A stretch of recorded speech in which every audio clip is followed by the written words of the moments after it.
Kutaki no Ha, episode 22, Wednesday, June 28th, 2006.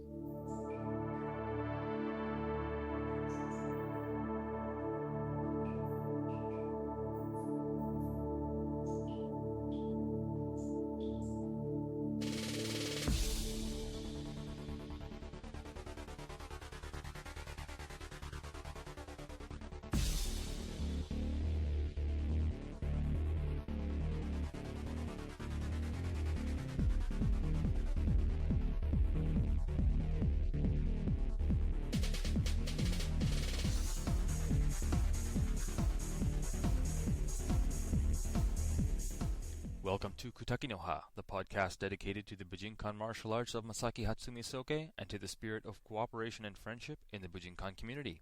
I'm Shawn, your host for the podcast. We're going to start by relaxing the body. So let's begin by taking some deep breaths. The breathing technique we'll be using is to breathe in slowly through the nose, first filling the lower part of your lungs, then let your breath fill all the way up into the area around your rib cage, and finally fill the upper part of your lungs up, in, and around your shoulders with healing oxygen. So when we inhale, we guide the breath first to the lower belly, then the rib cage, and then the shoulder area, filling our lungs to capacity. When we exhale, we're going to exhale through the mouth, first releasing the air from the upper part of our lungs, and then from the rib cage area, and finally from the abdomen. Let's take some deep breaths together now. Inhale. 1, 2, 3, 4, 5. Hold the breath. 1, 2, 3. Exhale. 1, 2, 3, 4, 5. Inhale. 1, 2, 3, 4, 5. Hold. 1, 2, 3. Exhale. 1, 2, 3, 4, 5. Inhale. 1, 2, 3, 4, 5. Hold. 1, 2, 3. Exhale. 1, 2, 3, 4, 5. Continue now to breathe deeply and slowly, and let your breath take on its own natural deep rhythm.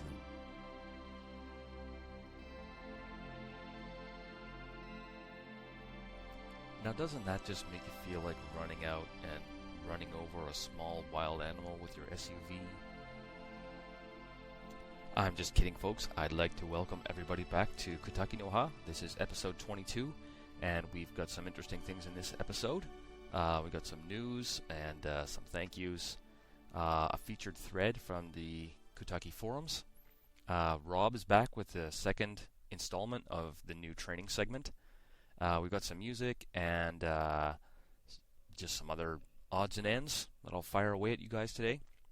We'll start off with some news. One new thing that we've installed into the Kutaki website since the last episode is the event calendar, and that shows up on the right-hand side of the screen. There's a small calendar there that has a default month view, and underneath that is displayed the two newest upcoming events that have been registered. Yeah, usually these will be seminars, and as such, the event calendar is basically taking the place of the seminar forum now. So people, instead of posting seminars in the seminar forum, can go into the event calendar and submit their events, enter their seminars that they're hosting, and hopefully this will provide a better way of looking at the seminar information.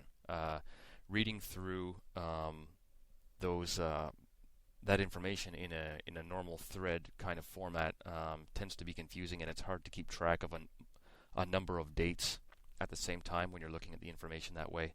So we decided to go and install the event calendar, which makes the presentation of the information a little bit more useful to people, I think. So hopefully everyone likes that. People did kind of jump onto it when I first installed it, and there were a bunch of events that had been submitted, but no one had made donations for those, so I deleted them. In order to submit a seminar to the event calendar, you will have to make the same donation to Kutaki that was required for you to do the same thing in the seminars forum. So I hope everyone understands the reason for that, and that the seminar information in the event calendar will be a helpful thing to be on the site and help people kind of get together for training opportunities such as seminars and other events. Speaking of donations, I thought it would be a good time to thank Lee Bryan for his generous donation to the site recently. It's been a while since somebody just made a donation to the site for no particular reason at all. Most of the donations come in through seminar advertisements and that kind of thing. But Lee just wanted to thank me for hosting the site and stuff, and so he made a donation, and so I want to say a big thank you for that. It helps very much. Thanks a lot. Another thing I changed on the site since the last episode is that I added some new information to the registration disclaimer, which people have to agree to when they register for the site. And basically, well, I didn't really add any new information, but people didn't really read the disclaimer very well, and didn't read the FAQ very well before signing up for their Kutaki accounts, and we had it was at least 50% of new people that were registering did not put their full names in their user profiles, and myself and Jan and Jeremy, the other admins, were getting really tired of deleting people's accounts because they weren't reading things very carefully. So I made some of the information in the disclaimer bold, and I also made the sentence bold and flashing red, which says you must provide your full name in the registration form or your account may be deleted without notice. And that's in bold and red, and it's blinking now. That really annoying blinking text that hardly anyone uses on their websites because it's too annoying. Well, it seems that we have to do that and put that in the registration disclaimer. So hopefully people will get the hint and put their full names in the user profiles. If you haven't registered for Kutaki yet and are planning to do so, please keep that in mind. If you already have registered, that's probably already been taken care of. The last thing that I want to mention in this episode about new things that have been added to Kutaki is that the Shidoshi card link on the left-hand side of the screen is now working for people that want access to the Shidoshi Kai forum on Kutaki.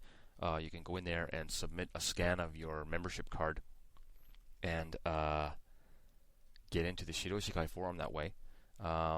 I think I mentioned this on a previous episode, but some people are still coming and asking me in person when they're in Japan if they can just show me their card and get into the forum, and it really creates a lot of work for me if we do it that way, because the image of the scan of the card has to be associated with the user ID of the person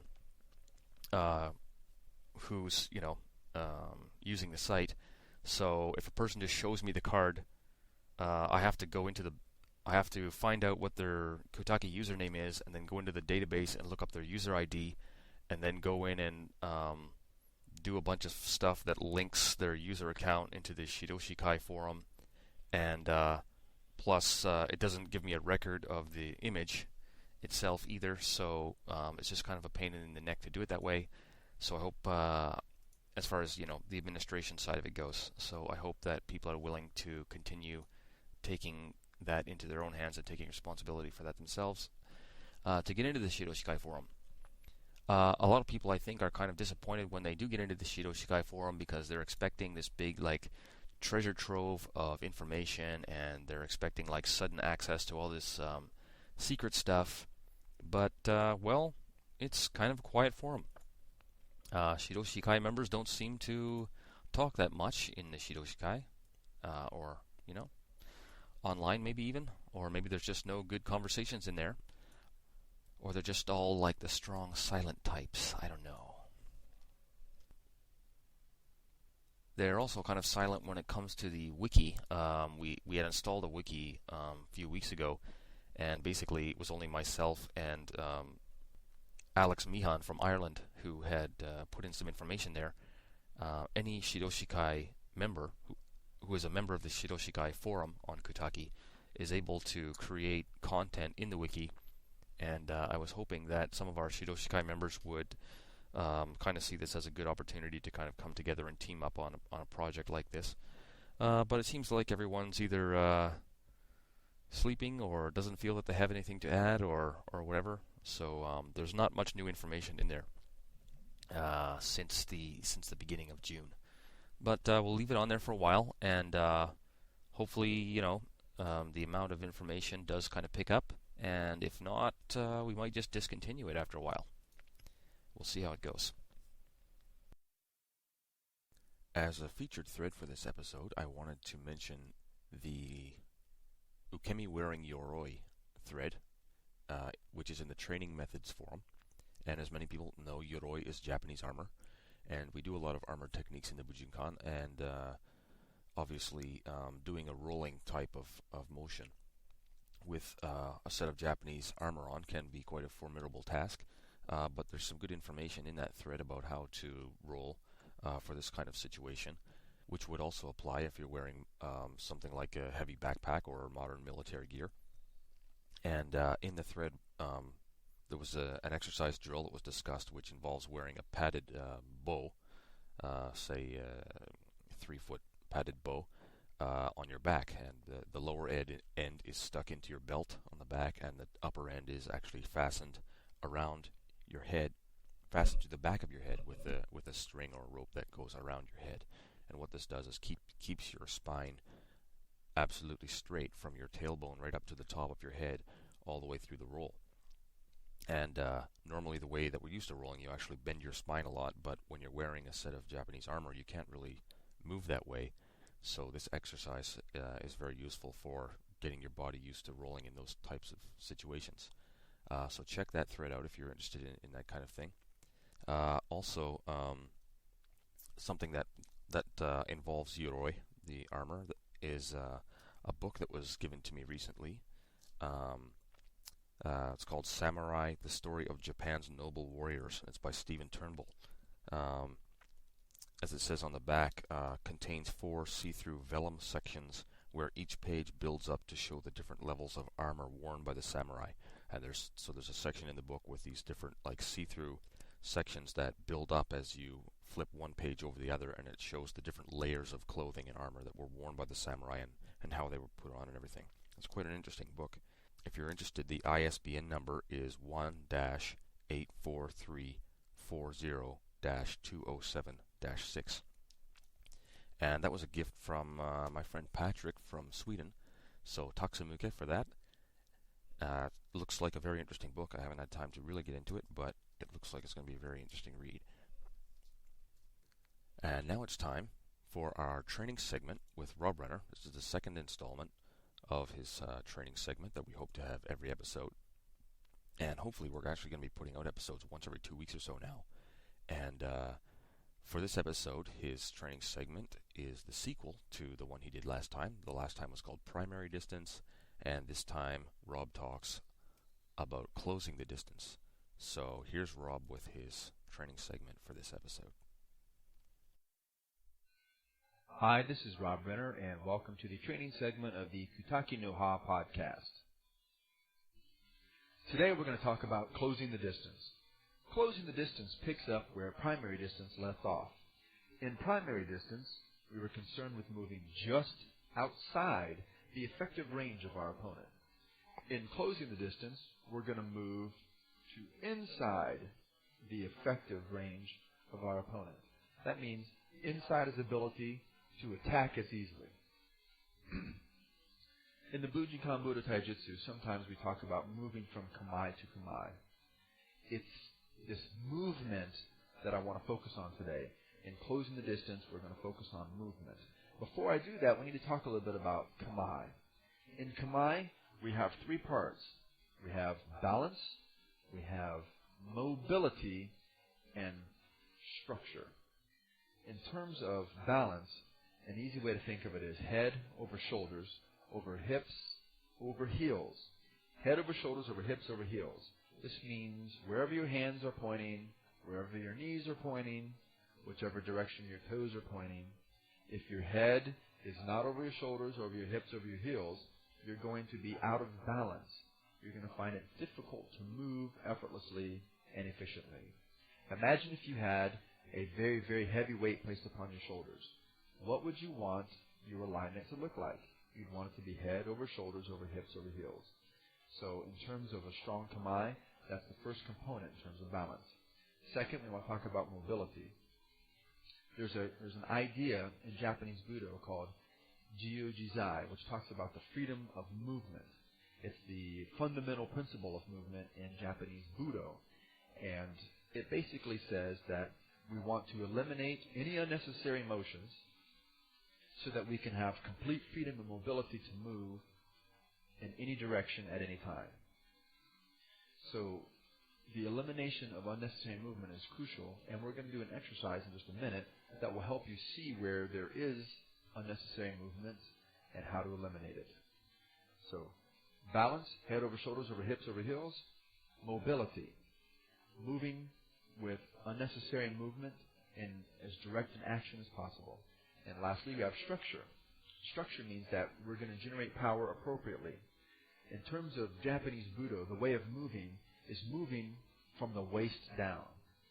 If we're looking at our attacker and he's looking at us, and we move a lot with our head and upper body, he's going to be able to judge where we are in space. In three-dimensional space, he can find where we're at and adjust his attack accordingly. Japanese Budo, you move from the waist down. You use the leg muscles, the hip muscles, to determine where you're going to be.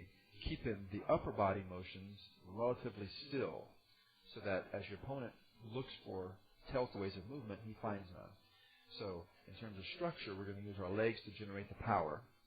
In terms of mobility, we're going to move as little as possible and as effectively as possible. In terms of balance, it's head over shoulders, over hips, over heels. The same thing is true in moving from kamae to kamae. The movement needs to be balanced, mobile, and structurally sound. So we want to keep those same elements in place during the movement. Now, how can we find out where we have extraneous or unnecessary movement? Well, we're going to do an exercise. We're going to move as if we were doing a mudodori. That is, moving against an attacker who's armed with a sword, cutting at us. We're going to move into his attack so that we can take the sword away from him. So what we're going to do is you're going to have your partner take a hanbo or a sword or some important object and hold it up at eye level and point it between your eyes.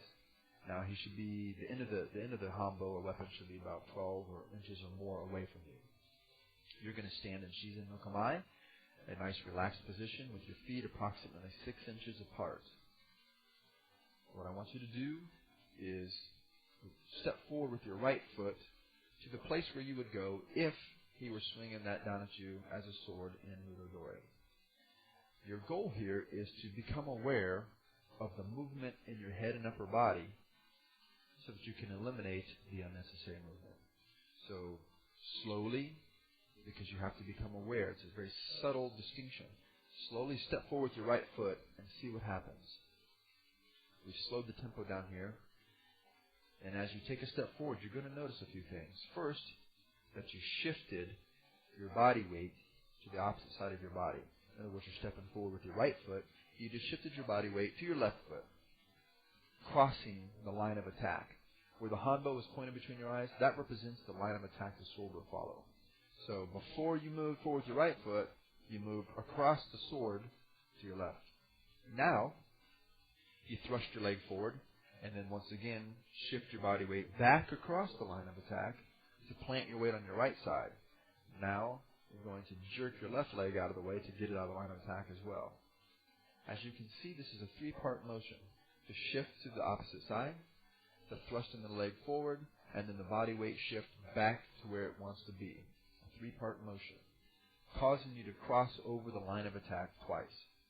This is a typical sports martial art way of moving, and very hard to untrain yourself from.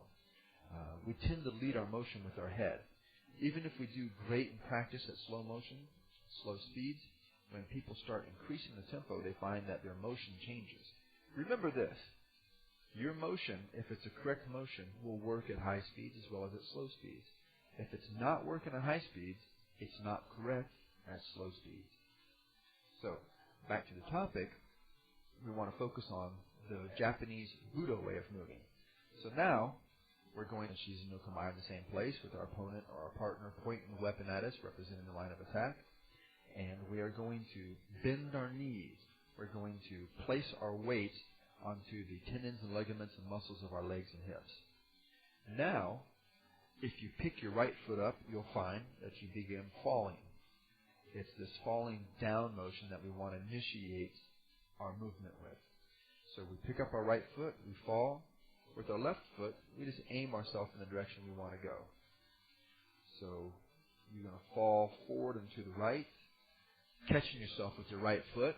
This would be a very fast motion because you're falling. So you're moving at the speed of gravity. And as you do so, as your foot makes contact, you'll find that you've compressed yourself so that now you have stored elastic energy, which allow you to move in any other direction that you want very quickly. You pull your left leg around behind you. It's an easy, natural motion if you're falling. If you fall and catch yourself, you're going to notice that you did not move across the line of attack.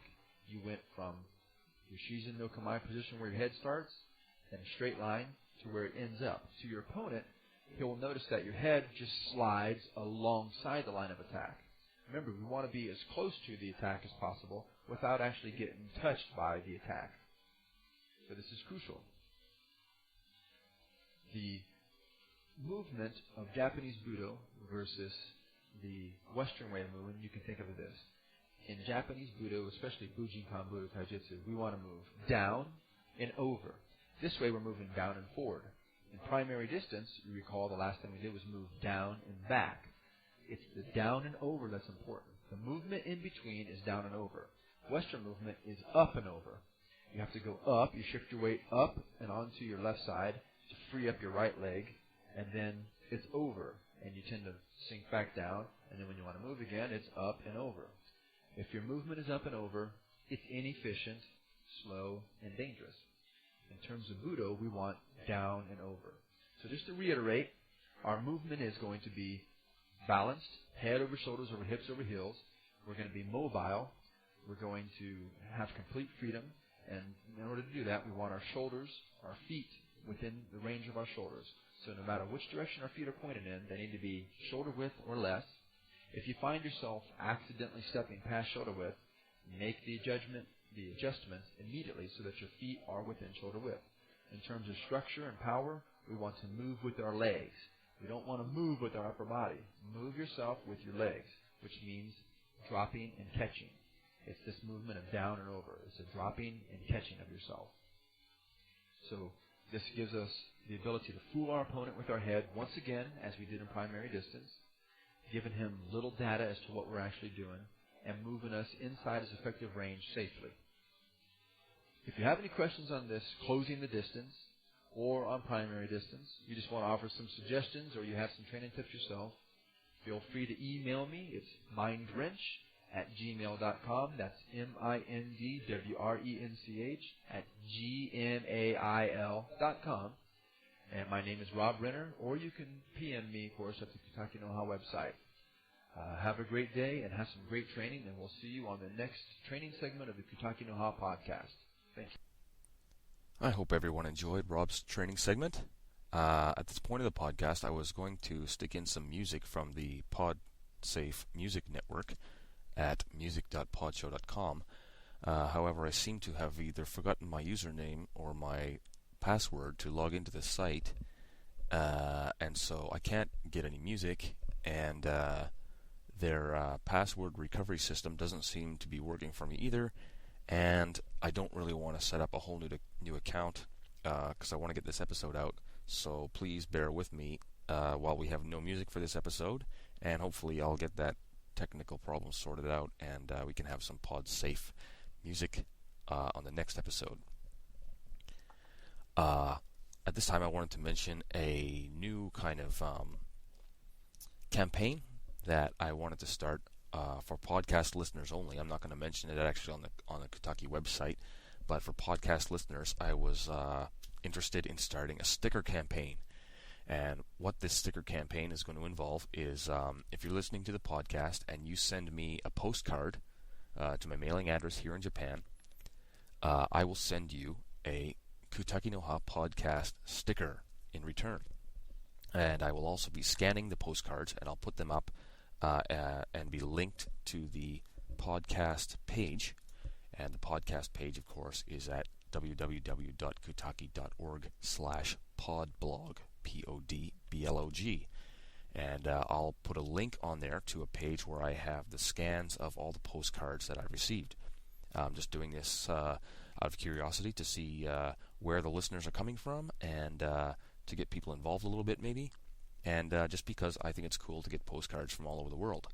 The postcards can be sent to me at Shawn Gray, and the address here in Japan is Chiba Ken, CHIBA -KEN, Abikoshi, ABIKO -SHI, Tsukushino, TSUKUSHINO, 1-24-2, Tenshiyama Kopo, TENSHIYAMA KOUPO, number 21.